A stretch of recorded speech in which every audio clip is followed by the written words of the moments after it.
Spring of 1944, Wright Field Airstrip, Dayton, Ohio. A pilot's grip tightened on the throttle control of his P-51B Mustang, pushing the lever beyond the typical combat power limits.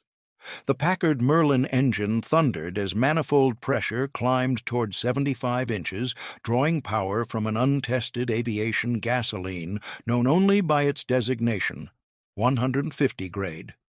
The airspeed needle swept past figures that marked the boundaries of Allied fighter performance.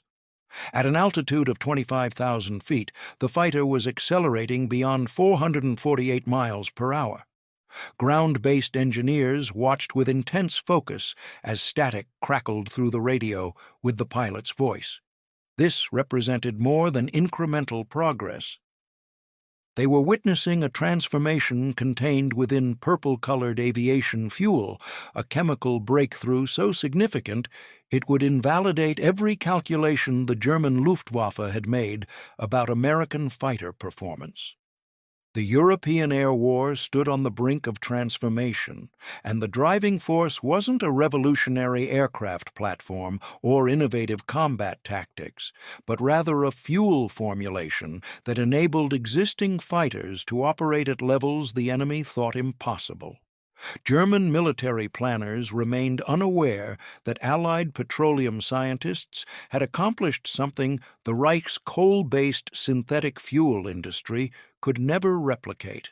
While Luftwaffe aircraft struggled with B-4 fuel rated at 91 octane on lean settings, and their premium C3 formulation barely matched Allied 130-grade performance, American refineries were manufacturing aviation gasoline with a performance rating of 150.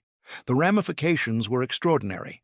A Mustang powered by conventional 130-grade fuel achieved 437 mph at 25,000 feet. That identical aircraft, with the same pilot at the same height, using 150-grade fuel, could surpass 448 mph. Luftwaffe pilots who had developed healthy respect for the Mustang's operational range and high-altitude capabilities were about to learn that American engineers had rewritten the rules of air combat.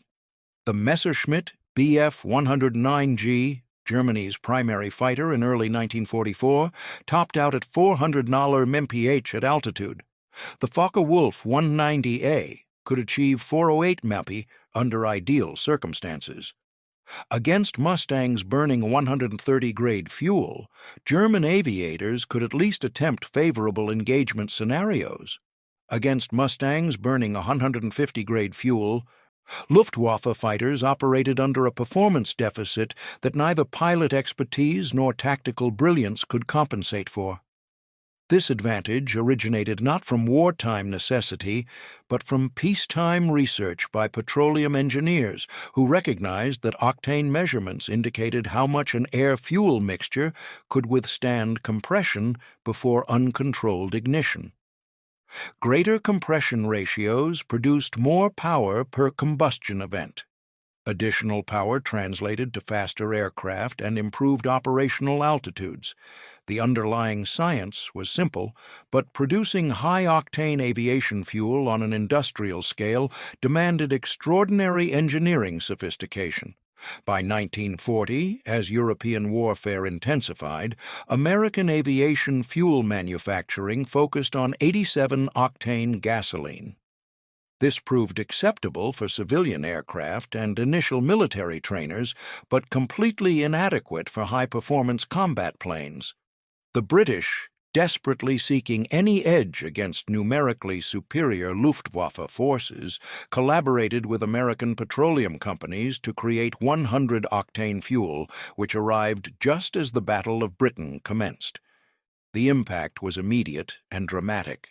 British Spitfires and Hurricanes utilizing 100-octane fuel suddenly gained 30 to 40 mph in additional speed at altitude, with climb performance increasing between 500 and 1,000 feet per minute. German pilots who had enjoyed performance superiority with their 91 to 100-octane fuel abruptly found themselves on equal footing. The creation of 130-grade fuel represented another quantum leap. This formulation, carrying a performance number of 130 on rich mixture configurations, became the foundation of Allied aerial dominance throughout 1943. It energized Merlin engines in Spitfires and Mustangs, Allison power plants in P-38 Lightnings, and the enormous Pratt & Whitney R-2800 radials driving P-47 Thunderbolts. Manufacturing capacity expanded rapidly under the leadership of aviation fuel pioneer General James Doolittle, who had campaigned throughout the 1930s, convincing military leadership and petroleum corporations to fund high-octane fuel research. By 1943, 17 Allied refineries were manufacturing high-octane aviation gasoline using the catalytic cracking technique perfected by French émigré engineer Eugene Hodry. American facilities alone generated millions of gallons monthly, sufficient to sustain the massive bombing campaign against Germany and the expanding fighter forces protecting those bomber streams. German fuel manufacturing, conversely, remained constrained by dependence on coal-derived synthetic fuel. The complex process converting German coal into aviation gasoline was technically viable but sluggish and resource-demanding. Even at maximum output, Germany could manufacture only a fraction of the high-octane fuel streaming from American refineries. Most Luftwaffe fighters operated on B-4 fuel rated approximately 91 octane on lean mixture settings. Their premium C3 fuel, employed primarily in BMW 801-powered Focke-Wulf 190s and selected Messerschmitt variants, roughly equaled Allied 130-grade performance, but existed in severely limited quantities. Comprehending fuel performance requires understanding a core principle of internal combustion. Octane ratings measure resistance to detonation. When a piston compresses the air-fuel mixture during compression stroke, temperature and pressure rise dramatically. If fuel ignites spontaneously before spark plug activation, the result is detonation, an uncontrolled explosion rather than controlled combustion. Detonation generates shock waves that damage or obliterate engine components. Higher octane ratings indicate fuel can withstand greater compression without detonating. Octane ratings cannot exceed 100 by definition, because 100 octane represents detonation resistance equivalent to pure isooctane, the reference benchmark. Performance numbers quantify how much superior to pure isooctane a fuel performs. Fuel with a performance number of 150 can withstand 50% more compression than pure isooctane before detonating. Manufacturing such fuel demanded adding anti-knock compounds, predominantly tetraethyl lead, and precise blending of aromatic hydrocarbons like toluene and xylene with base gasoline. British fuel scientists at the Royal Aircraft Establishment tested countless blends through 1942 and 1943, pursuing the optimal balance of anti-knock performance, energy density, and production feasibility. American researchers at Wright Field conducted parallel studies, exchanging information with British colleagues. By early 1943, both nations had manufactured experimental quantities of what they designated 150-grade fuel. The nomenclature was somewhat deceptive because it suggested an octane rating of 150, which was chemically unattainable. What it actually signified was fuel with a performance number of 150 on rich mixture settings combined with 100 octane performance on lean mixture settings. This formulation, dyed purple for immediate identification, underwent comprehensive evaluation through 1943. The outcomes exceeded projections. Merlin engines operating on a 150-grade fuel could maintain manifold pressure readings of 75 inches of mercury compared to 67 inches on 130-grade fuel. This converted directly into increased horsepower. A Packard Merlin V-1657, the power plant propelling the P-51D Mustang, generated 1,490 horsepower at standard military power on 130-grade fuel. The same engine operating on 150-grade fuel at war emergency power settings produced approximately 1,720 horsepower in the P-51B with its V-1650-3 Merlin variant. Flight evaluation at Wright Field confirmed that performance improvements were substantial across all flight conditions. Maximum velocity increased by approximately 25 to 30 mph at altitude. Climb rate improved by several hundred feet per minute. Most significantly, these enhancements required no aircraft modifications whatsoever. The identical Mustang flown one day on 130-grade fuel, and the following day on 150-grade fuel became measurably faster and more capable solely because of what flowed through its fuel system. The determination to introduce 150-grade fuel to operational fighter squadrons came in early 1944. The timing reflected careful deliberation. The 8th Air Force, stationed in England conducting daylight strategic bombing missions deep into German territory, was experiencing unsustainable attrition. Despite the arrival of initial P-51 Mustangs in December 1943, Luftwaffe fighters continued inflicting devastating casualties on American bomber formations. American planners required not merely a long-range escort fighter, but an escort so fast that German interceptors couldn't easily disengage or decline combat on disadvantageous terms. In May 1944, initial operational shipments of 150-grade fuel reached England. Distribution was strictly regulated.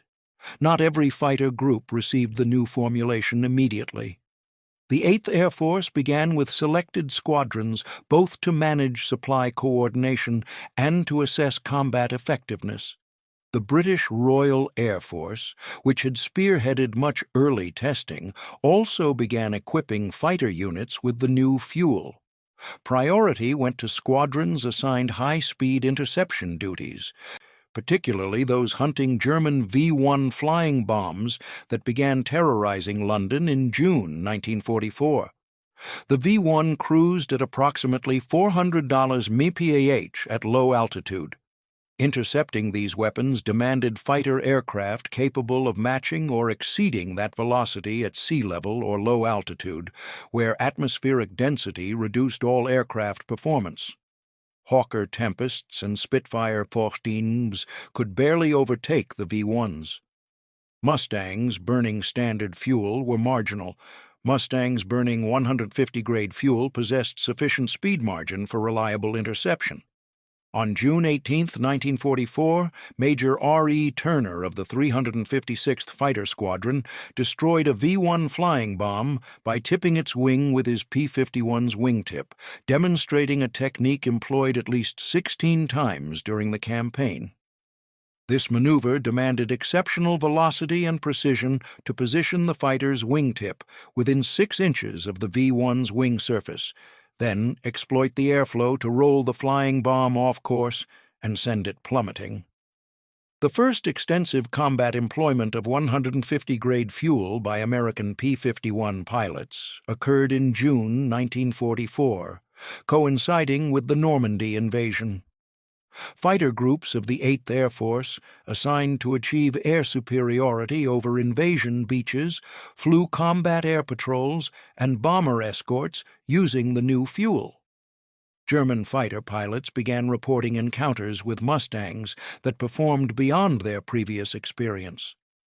Luftwaffe intelligence officers compiled pilot reports describing American fighters that couldn't be overtaken in any flight regime, that could accelerate away from German interceptors effortlessly, and that seemed to possess power reserves that defied explanation. These reports were initially dismissed as pilot error or exaggeration. German fighter pilots, intelligence officers reasoned, were exhausted, outnumbered, and facing mounting casualties. Their accounts of superior American fighter performance were surely products of stress and fatigue rather than actual performance increases. This assessment was fundamentally incorrect, though the truth wouldn't become apparent until after hostilities ended. Gerhard Barkhorn, a Luftwaffe ace with 301 victories primarily achieved on the Eastern Front, flew combat missions against American fighters over Germany in 1944. After the war, in interviews conducted during the 1970s and 1980s, he discussed his encounters with late-war Mustangs. He recalled being astonished at the performance of American fighters during the conflict's final year. Barkhorn, who subsequently test flew captured American fighters including the P-51, P-47, and P-38, noted that the Mustang particularly impressed him with its velocity, climb capability, and high-altitude performance. What Barkhorn and other German pilots didn't realize during combat was that they faced an aircraft whose performance had been chemically enhanced beyond its designed specifications. Operating at power settings the original Mustang engineers had never contemplated, the Merlin engine designed by Rolls-Royce and manufactured under license by Packard had been engineered with careful attention to thermal boundaries, bearing loads, and detonation margins. Operating an engine at higher boost pressures pushed all these parameters closer to their limits. What made 150-grade fuel revolutionary was that it permitted engines to operate at these extreme settings without the catastrophic detonation that would have destroyed engines burning lower-grade fuels at identical boost pressures. The chemistry underlying this capability involved complex interaction of fuel molecules, air molecules, heat, and pressure inside the engine's combustion chamber. Tetraethyl lead, the primary anti-knock additive, functioned by disrupting the chemical chain reactions leading to spontaneous ignition. But trade-offs existed. Tetraethyl lead was highly toxic, requiring careful handling by ground personnel. It deposited residue on spark plugs, valves, and cylinder walls, increasing maintenance demands. 150-grade fuel, with its exceptionally high lead content, accelerated these maintenance challenges. Fighter groups utilizing the new fuel experienced more frequent spark plug fouling and increased cylinder wear. American maintenance protocols adapted swiftly. Spark plug replacement intervals were reduced, cylinder inspections became more frequent, engine overhaul schedules were adjusted, the performance gains were judged worth the increased maintenance burden. For pilots, the transition to 150-grade fuel demanded new operating procedures. Manifold pressure limits were elevated. Pilots had to avoid overboosting engines, particularly at low altitudes where air density was greatest. Most significantly, pilots had to learn fuel consumption management. 150-grade fuel provided more power, but operating at maximum boost consumed fuel rapidly. Escort missions to Berlin and back already pushed the Mustang's range to its boundaries. Utilizing the new fuel's full capability meant careful fuel management, understanding when to employ maximum power and when to throttle back for cruise efficiency. Combat reports from summer and autumn 1944 document the transformation. 8th Air Force fighter groups equipped with the new fuel reported higher victory-to-loss ratios and increased ability to intercept German fighters attempting to attack bomber formations. German fighters that had previously been able to execute fast, slashing attacks and then escape now found themselves unable to outrun pursuing Mustangs. On August 6, 1944, during Operation Frantic missions to Soviet air bases, Lieutenant Urban Ben Drew of the 361st Fighter Group engaged German fighters over Eastern Europe. Flying his P-51D and utilizing 150-grade fuel, Drew demonstrated the speed advantage this fuel provided. The performance margin proved decisive in numerous engagements throughout this period. The psychological impact on Luftwaffe pilots was substantial. Already outnumbered and confronting superior Allied numbers, they now faced American fighters that appeared to possess unlimited performance margins. Their tactical options contracted dramatically. They could attempt mass attacks, hoping sheer numbers would overwhelm the escorts. They could refuse combat entirely, preserving their aircraft and pilots. Or they could engage and likely be shot down by Mustangs that were faster, more maneuverable, and flown by American pilots who were growing increasingly confident and aggressive. Reichsmarschall Hermann Göring, Luftwaffe commander, famously remarked upon observing P-51 Mustangs over Berlin that he knew the war was lost. This comment reflected the Luftwaffe's strategic predicament. The Mustang's extended range meant nowhere in Germany was secure from American daylight bombing. The introduction of superior fuel in mid-1944 intensified this crisis. Luftwaffe technical intelligence eventually obtained samples of Allied 150-grade fuel from captured drop tanks or crashed aircraft. German fuel chemists analyzed the samples and confirmed what Luftwaffe pilots had been reporting. The Americans had developed aviation gasoline with performance characteristics exceeding anything German synthetic fuel plants could manufacture.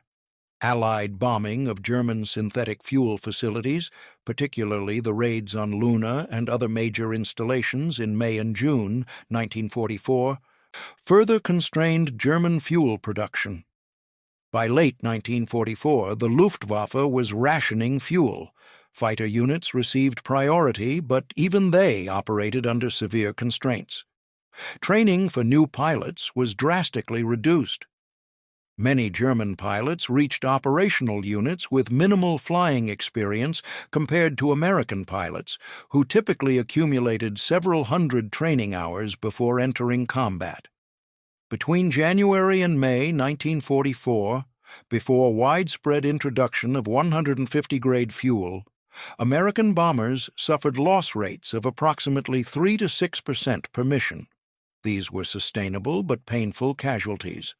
Between June and December 1944, after the introduction of 150-grade fuel and achievement of air superiority, loss rates dropped below 2% per mission. Fighter victories increased dramatically. American P-51 groups across the 8th, 9th, and 15th Air Forces claimed approximately 4,150 German aircraft destroyed in air-to-air combat between late 1943 and May 1945, with a significant portion of those victories occurring after June 1944. The German pilot force, which had entered 1944 with substantial experience despite heavy Eastern Front losses, was systematically eliminated. The technical specifications of 150-grade fuel merit examination. The fuel's lean mixture octane rating of 100 meant it resisted detonation as effectively as pure iso-octane when engines operated at cruising power settings. The fuel's rich mixture performance number of 150 meant it could withstand 50% more compression than iso-octane when engines operated at maximum power. This combination allowed pilots to cruise efficiently for maximum range, then switch to rich mixtures at high power for combat, confident the engine wouldn't detonate even at extreme boost pressures. Handling procedures for 150-grade fuel required special precautions due to high tetraethyl lead content. Ground crews wore protective equipment when refueling aircraft.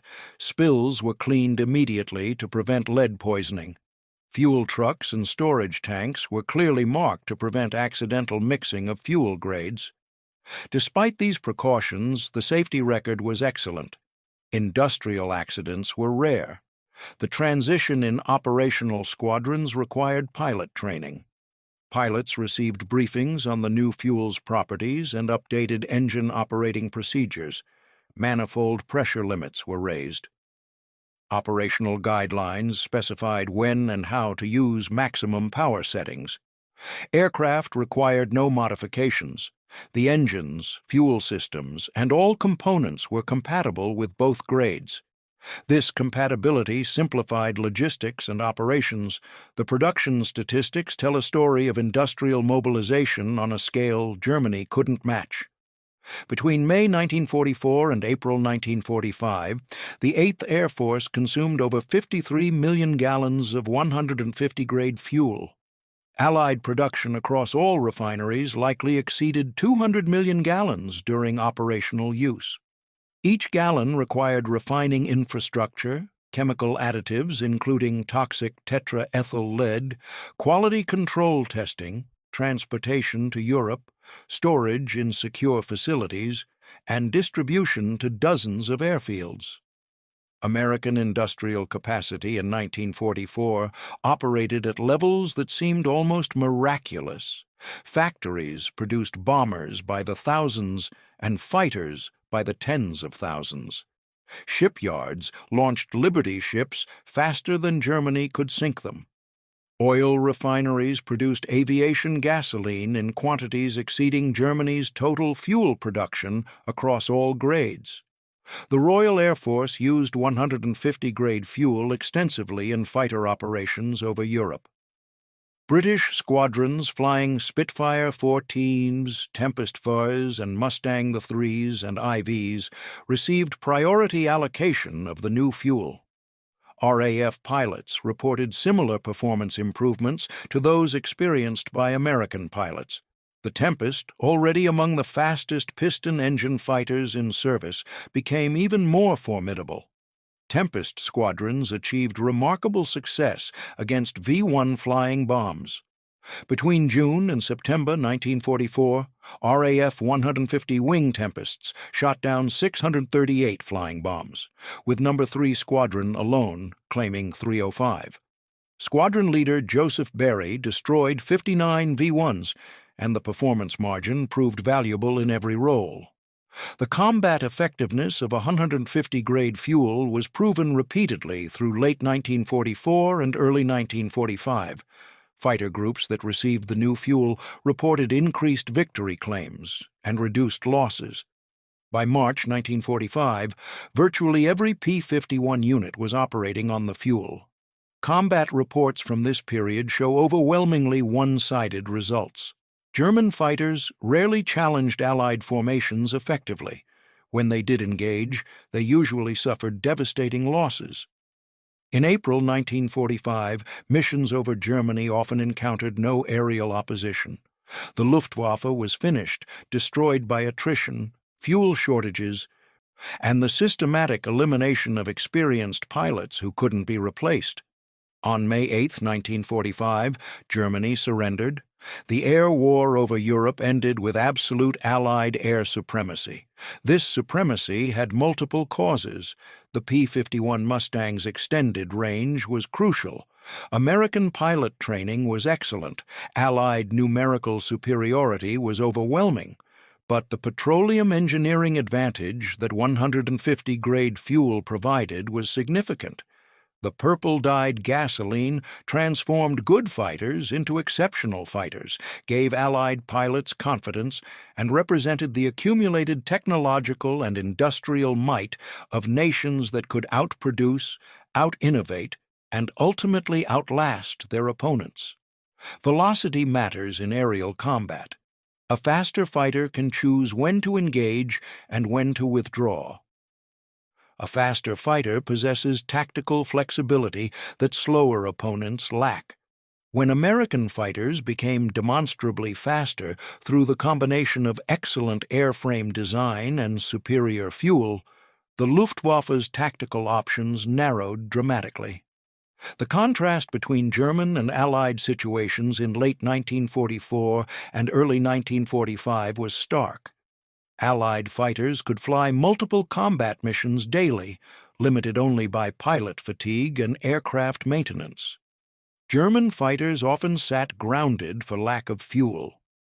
When they did fly, they operated under strict fuel conservation measures that limited combat capability. This operational flexibility had strategic implications. Allied fighters could maintain standing patrols, react to threats aggressively, and sustain operations continuously. German fighters had to choose their moments carefully, conserve fuel rigidly, and often break off combat, not because they were losing, but because they were running low on fuel. The story of 150-grade fuel is a story about industrial warfare.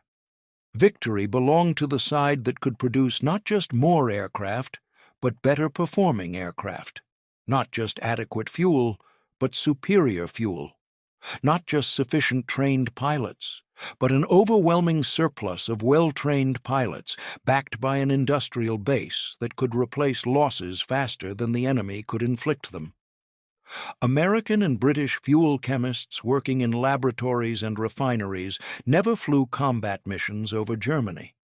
They never faced anti-aircraft fire or enemy fighters, but their work, measured in performance numbers and manifold pressure readings, helped decide who controlled the skies over Europe in 1944 and 1945. Every time a P-51 pilot advanced his throttle and felt his Mustang surge forward with power that German fighters couldn't match, he benefited from chemical engineering that transformed crude oil into a fuel that made the exceptional routine.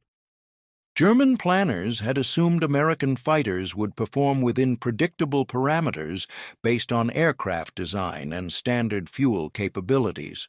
What they encountered instead were fighters whose performance exceeded their calculations, sustained by a fuel production infrastructure so vast and sophisticated that it represented industrial capacity Germany couldn't counter.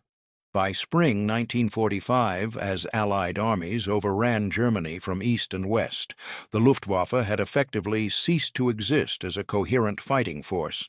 A few units still flew, often with barely enough fuel for a single sortie.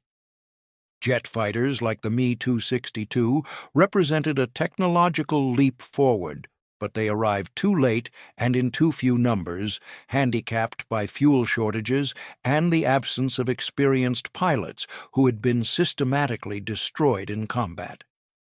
150-grade fuel wasn't solely responsible for this outcome, but it was a significant contributing factor. It represented the margin of superiority that made the difference between a close fight and a decisive victory. The 448 mph that a properly boosted P-51 could achieve represented not just velocity, but also technological superiority and industrial capacity. This is what German planners hadn't anticipated, that American fuel chemists and petroleum engineers, working far from any battlefield, could create a weapon as effective as any gun or bomb. That purple-dyed gasoline could influence aerial combat as surely as superior tactics or better training. The P-51 Mustangs that flew over Berlin in early 1944 were remarkable aircraft. The P-51 Mustangs that flew over Berlin in early 1945 were the same aircraft, but they were powered by fuel that made them faster, more powerful, and more effective. That difference, measured in octane numbers and performance ratings, in manifold pressure readings and airspeed indicators, was one of many differences that decided who would win the war for Europe's skies. In that decision lay the fate of Nazi Germany and the demonstration of Allied industrial might, expressed as a purple liquid pumped into fuel tanks, burned in powerful engines, and transformed into victory one combat mission at a time.